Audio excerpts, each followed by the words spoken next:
Hey, welcome NFL football fans. Hope everyone had a fantastic Merry Christmas. It is that time again, time for NFL football talk. This is an Inside Sports production. I'm your host, Charles E. Smith Jr. And here we are. We're all the way up to week 17 of the 2017 NFL season. Final weeks. We still got teams in contention. We've got, 6 teams fighting for 4 playoff spots. We'll see what happens. We're going to preview those games. Also give you a few gambling tips and catch up on all the latest NFL news as we do every single week. So let's get into it. As you know, I do not work alone here. I do enlist the help of the very, very best. Here he is now, a man many of you already follow on Twitter, and if not, you should be. You follow him at Chris L Sports. That's at CHRIS, the letter L, and then Sports. A proud alum of Rutgers University and one of my favorite, in fact, my very favorite East Coast intellectuals from somewhere in an undisclosed location in Southern California, Chris Lardieri. Chris, what's happening out there, man?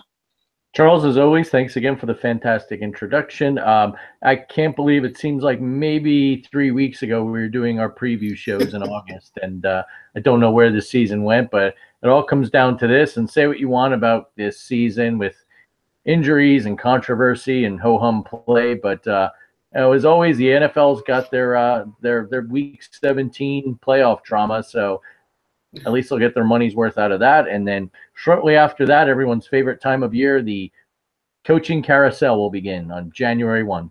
Yeah, there you go. And hey, you know what? I like the way that it kind of played out this year because we have only really kind of pretty likely playoff scenarios, not too many this team needs a tie and things like that. What it is bottom line, we got 5 different teams fighting for 3 open playoff spots. Carolina in the NFC is already assured, but they can move.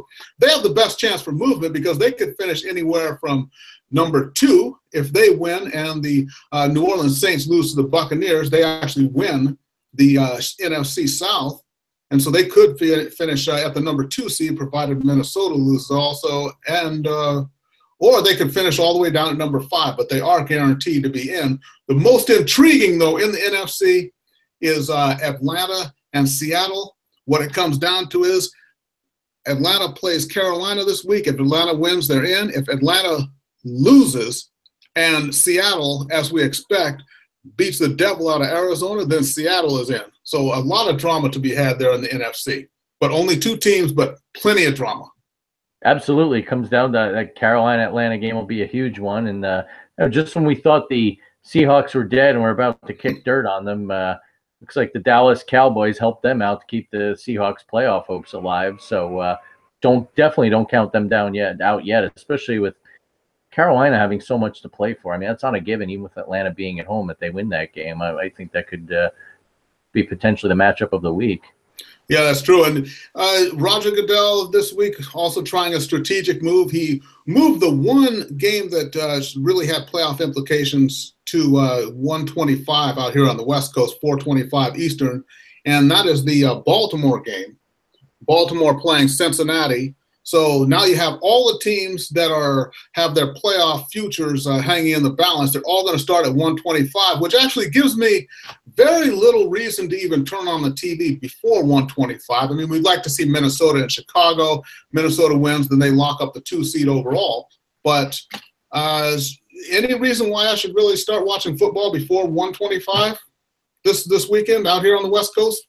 Give me a reason here, Chris.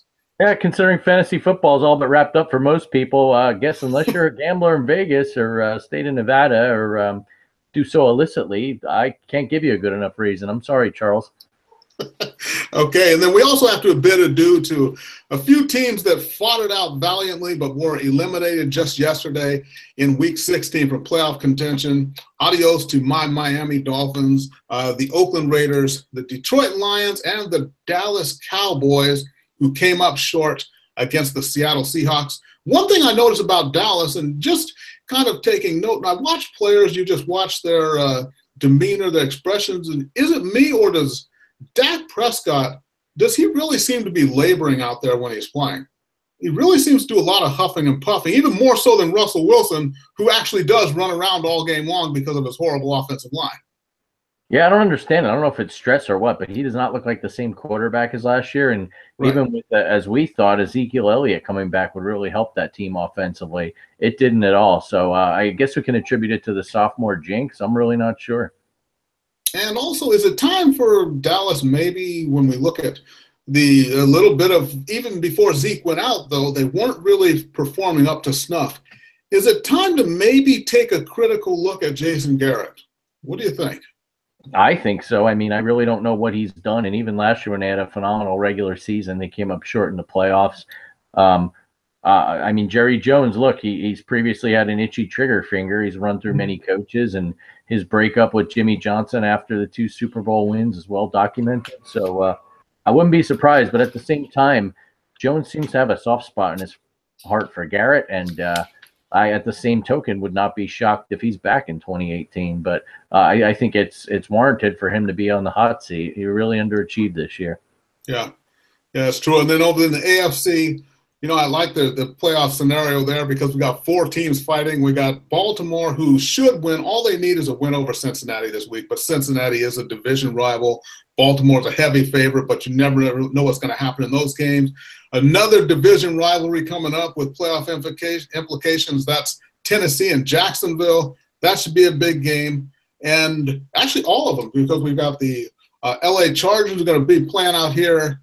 And it will be a sea of silver and black when they play Oakland out here. And then we got Buffalo at Miami. So you got all these division matchups, and all of them with division foes who can play the role of spoiler somehow. So this is really the first time I've seen something like this happen in the final week of the season for one of the conferences. Yeah, absolutely. I mean, last year we had the Redskins that controlled their own destiny, and the Giants had nothing to play for. Their seed was locked in, and they played hard and beat the Redskins. But you've got that by 3 or 4-fold this week. So really going to be interesting to see which for essentially these teams like the Raiders and so forth, this is their playoff game. They could send someone home and get some sort of revenge.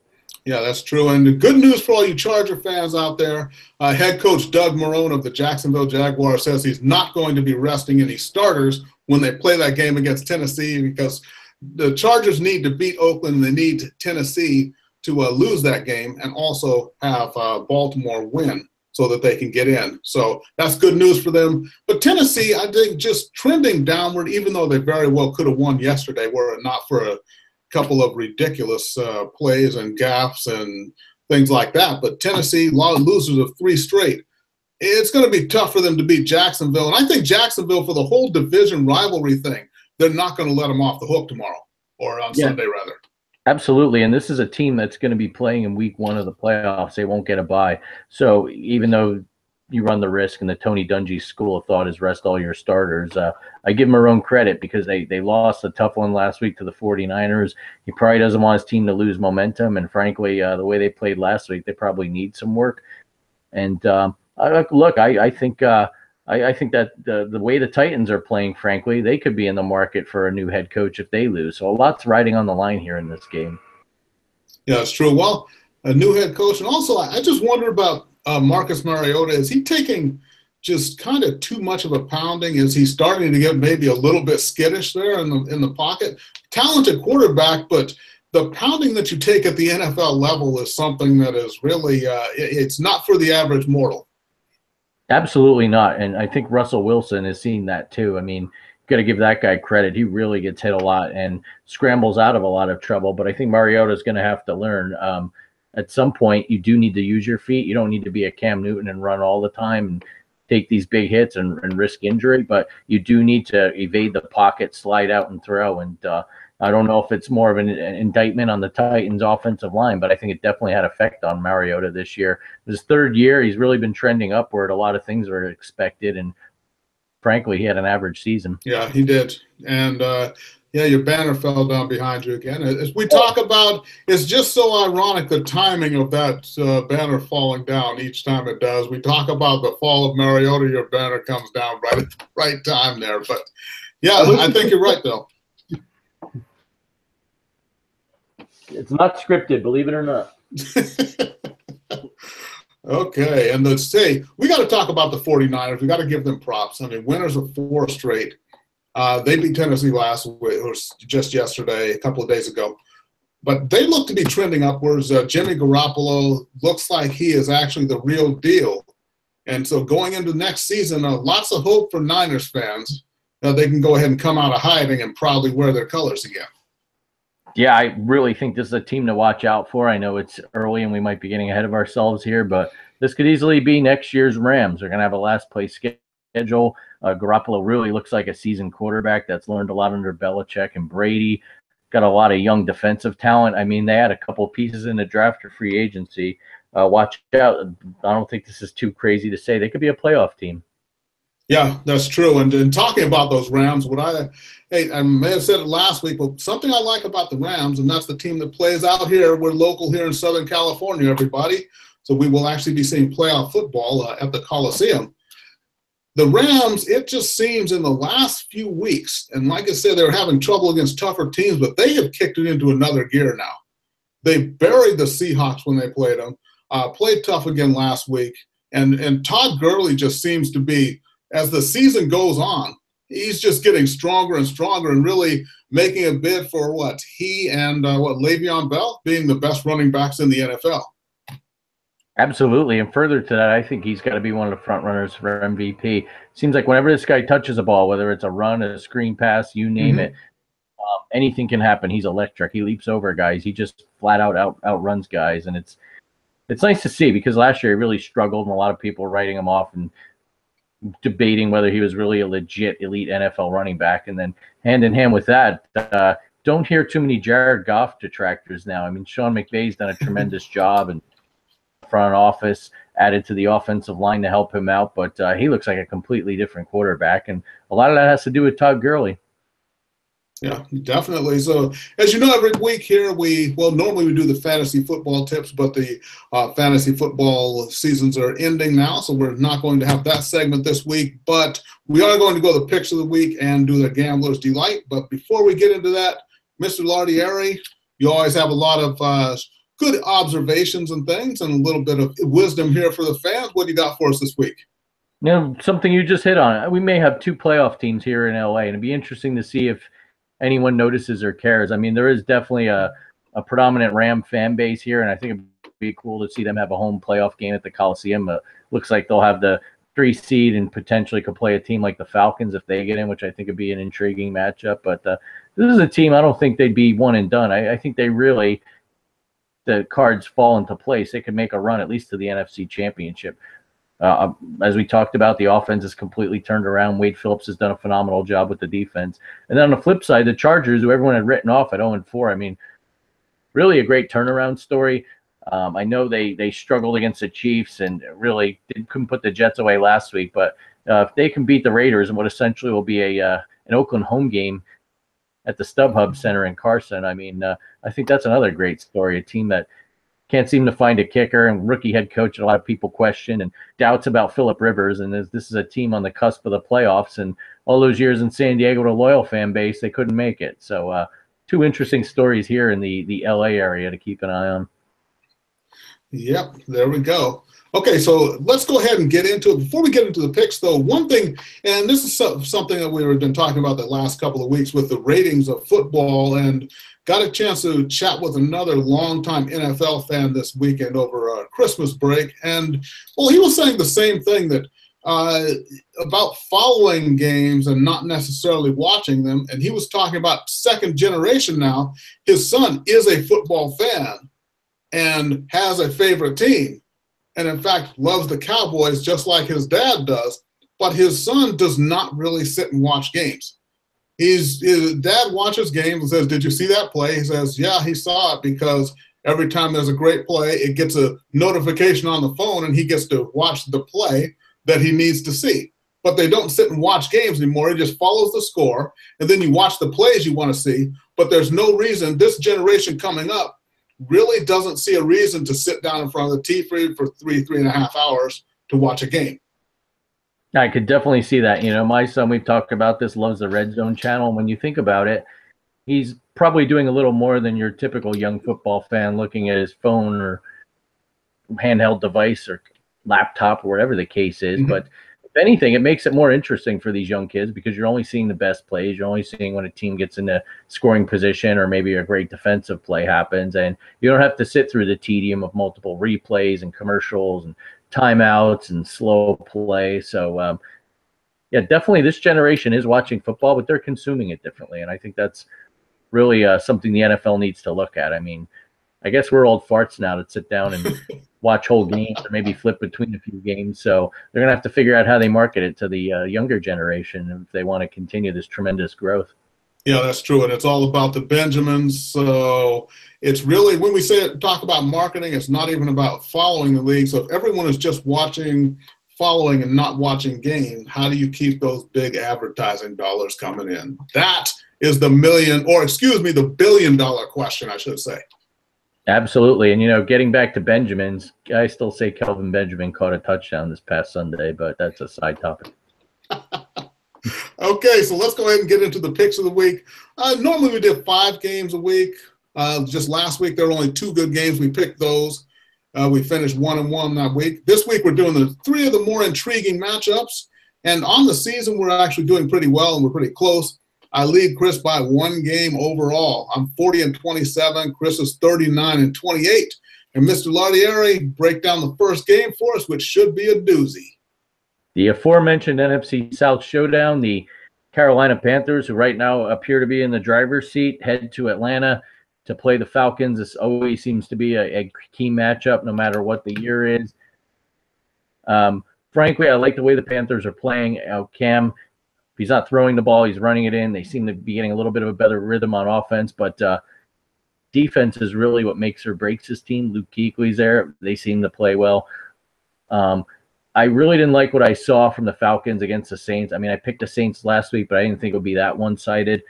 I don't know what's going on, if Matt Ryan just kind of having the Super Bowl hangover, if it's Steve Sarkisian's play calling, but Julio Jones involved in the offense like they did in previous years, Devontae Freeman. Not quite sure what really is going on there with the play calling. I think, honestly, they miss Kyle Shanahan. That said, even though they're going into Atlanta, I'm going to pick the Panthers. They control their own destiny. The momentum's there. Like you said, they could be as high as a 3 seed or a 2 or 3 seed. Mm-hmm. I think that really weighs heavily on this game, and I'm picking the Panthers. Yeah, that's true. And the Panthers, they got to Super Bowl 50, even though it wasn't the result that they wanted. But, yeah, I like the way the Panthers are playing also, even though they are a 4-point underdog this game, curiously. But, yeah, they're playing well. Atlanta is just not trending the way I'd like to see them trend.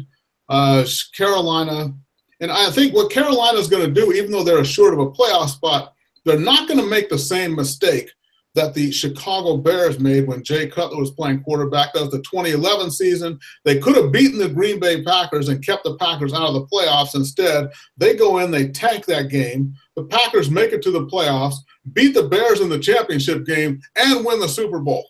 So, yeah, no laying down in these games that mean more to the other team than they do to you. I think they go down. This is also a division rivalry game, so this plays into next season and seasons beyond. A lot of psychology going here. Carolina's not going to lay down for them. I think they go into Atlanta and they break the hearts of the Falcons, and that will cause a very uncomfortable offseason there for the Atlanta Falcons as well. Absolutely, and I think they'll be shopping for a new offensive coordinator if that's the case. If not, maybe some personnel as well. Yeah. Okay, and then the next game, Jacksonville Jaguars sitting at 10-5, all short of a playoff spot. They don't really have anything to play for. And, in fact, they are a 3.5-point underdog in this game at Tennessee. Tennessee, they've lost 3 straight. They have to win this game. But, Jacksonville, one of those teams with good defense, fast defense, and we talked about Mariota being a little skittish in the pocket. So, and another thing, a division game, this is something you're going to see them not only this season but next season going in. I just like the way that Jacksonville's been playing. I can't see Tennessee breaking out of the funk that they're in, and not against a team as good as Jacksonville. And head coach Doug Marrone says he's not resting any starters. So 3.5-point underdog or not, and the fact that Tennessee actually has to win this game or their playoff hopes are done, still, I got to go Jacksonville. I'm going to agree with you for all those reasons, and the fact that I just like the matchup of the Jacksonville defense against the Tennessee offense. I don't think they get lit up again like they did in San Francisco against Garoppolo. They need this game to get tuned up for week 1 of the playoffs. And hey, let's remember, Doug Marone's boss is Tom Coughlin. And once upon a time, the undefeated Patriots came to town in week 17, and he started all his Giants players, and that momentum carried over into a huge Super Bowl upset a month later. So I'm going Jaguars as well. Yep, there we go. And then break down this last game here for us, which should be more intriguing than it looks on paper, because these teams are another division matchup where the Niners lost to the Rams 41-39, a barn burner in week 3. But now the two teams, both of them playing differently, and both of them playing very well. So four-game winning streak for the Niners, who are going into the Coliseum to play the Rams, who are also red hot. Yeah, and normally I'd pick the Rams, but when you look at it, they're locked into that 3 seed. While I do think they'll probably play their starters, I think ultimately the Goffs and Gurleys of the world and the Aaron Donalds won't finish the game. And the fact that we go back to momentum, I mean, it's a fantastic story of what Kyle Shanahan's done. When the team was down and winless, they were in a lot of games. They were playing competitively. It's like they just missed that spark, and that spark was clearly Jimmy Garoppolo. I think they want to trend into next year. They want to beat a division rival. They know they had their shot to beat the Rams in that excellent Thursday night game in September. So I'm going to pick the 49ers. I'm a believer in Jimmy Garoppolo and Kyle Shanahan in the upset. Well, they are a 3-point underdog. I think it's going to kind of turn into one of those, if the game is close type of things. It'd be terrible for the Rams to suffer an injury right before the playoffs, but you only really wind up getting injuries when you're trying to play to avoid them. I think the Rams are going to play this game out in front of their home crowd here. The Rams have to win this game. And the Niners are playing well, but the Rams are trying to prove that they're actually an elite team, that they do belong. So this is going to be a lot of intrigue. This may wind up being the game of the week if Carolina-Atlanta is not. But I'm going to go ahead and take the Rams to win this game. Stop that Niners momentum, and remember to let the Niners know that no matter, they may be getting good, but the Rams are now the big dog on the block here, and they got to prove it this week. Rams all the way. It's about time we disagree. I guess either I'll be tied with you or you'll have a commanding 2-game lead over me this time next week. Yep, heading into the playoffs too. I got to pick up my momentum. All about the momentum in week 17. Common theme. Yeah, there we go. Okay, so those are the 3 games, and should be great games. Remember, all of them start at 1:25 Pacific time out here on the West Coast. So, Gambler's Delight special. As you know, every week we go ahead and just give you some advice, and maybe you're in Las Vegas where betting on sports is legal. You got $20 burning a hole in your pocket. You're walking by the sports book. Everybody loves to bet on football. We do, and the NFL knows it, even though I don't say anything about it. So, if you had to make one bet, $20, you're at the sports book, at the window, looking over the cards. Mr. Lardieri, where would you be putting your 20? Unlike last week where I was kind of grasping for straws, and thankfully it paid off. Thank you, 49ers, underdog, won outright. There are 2 games that kind of caught my eye. The first one was Jacksonville. I kind of hesitated there just because there's really no playoff implications, but one's playing the starters. That's one I kind of like, but the one I like better, the Carolina Panthers, as we mentioned, go into Atlanta. I did a double take on this one. I checked to make sure no one was hurt or anything significant had changed in either of these 2 lineups. Panthers are getting 4 points. As we mentioned, I think they're going to win outright, but to be safe, take the 4. If it turns out to be a field goal loss, you cover your bet. I really think the Panthers are the better team here. I'm not sure why the market has priced it this way, but I'll say it's a late Christmas gift, and I'll take it. There you go. And you know what? I like that other game, though, with Jacksonville. Jacksonville getting 3.5 at Tennessee. Tennessee, like I said, not playing well. And Jacksonville playing the starters. And this is the same thing as the Rams here. Jacksonville is trying to establish themselves as a dominant team in that division. They can't go in and lay an egg against Tennessee in the final week of the season. So take Jacksonville, take that 3.5 points. And again, as Mr. Lardieri said, if they win by that aforementioned, if they lose by that aforementioned field goal, you're still covered. I like the way you think. Except for last week when I said to play the over on the Atlanta and New Orleans game, but which didn't work out well. But anyways, hey, you can't win them all. Absolutely. We'll just blame the Falcons like we do every other week.